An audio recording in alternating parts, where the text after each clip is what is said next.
Welcome back to Real House DIY. Today we're talking about using the belt sander. If you're going to be sanding any large amount of materials, you're going to want a large belt sander. This is the Makita 4" by 24" 9403.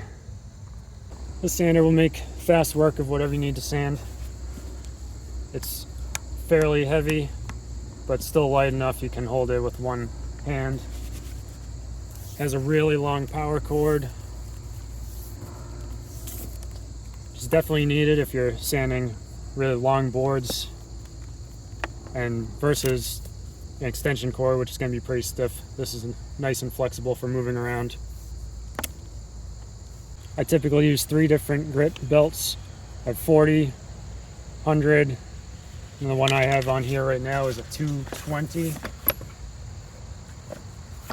The 40 grit I'm going to use for removing a large amount of material, and the 100 and 220 is for your basic finishing. This, like most other belt sanders, going to have the button where you can lock it in the on position. It's got the extra handle in the front. It's got this dust collection bag. However you're going to try to collect dust from this, doesn't matter. Dust is going to come out from it everywhere. We have an adjustment screw. It's going to fix the tracking of the belt.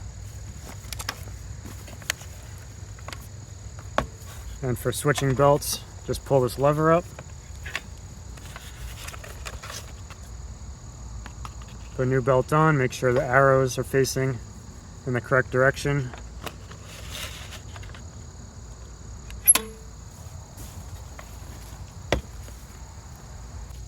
When these belts break, and they definitely will, it's going to be right on the seam, and you'll definitely hear it while it's going when it's starting to break. Here's a typical setup I'll use for sanding these edges of the board. Clamp a couple blocks here. I'm just using 2x4s clamps on the sawhorse. That holds it tight enough it's not going to slide. And then for sanding these sides, clamp a stop on my sawhorse. So I'm sanding in this direction. It's not going to slide on me. It's going to stop right there. So I'll work on sanding this board. Typically, get this over my shoulder, keeps it out of the way from when I'm sanding. It's not going to get hit by the sander that way. Can easily move about.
belt sander also works great for trimming down a door to fit better in a door frame.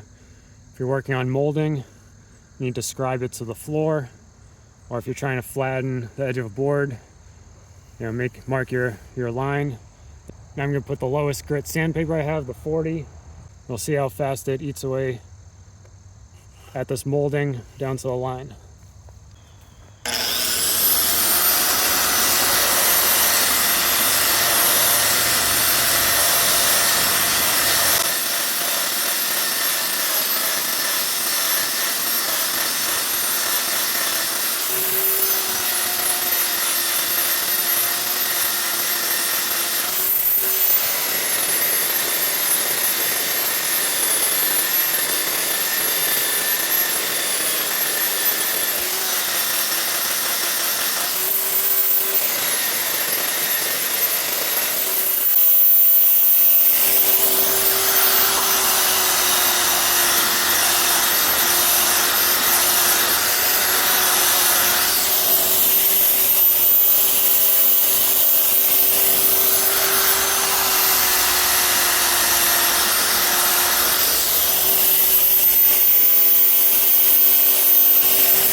When you're all done brushing off your boards, you also want to use a soft vacuum on here.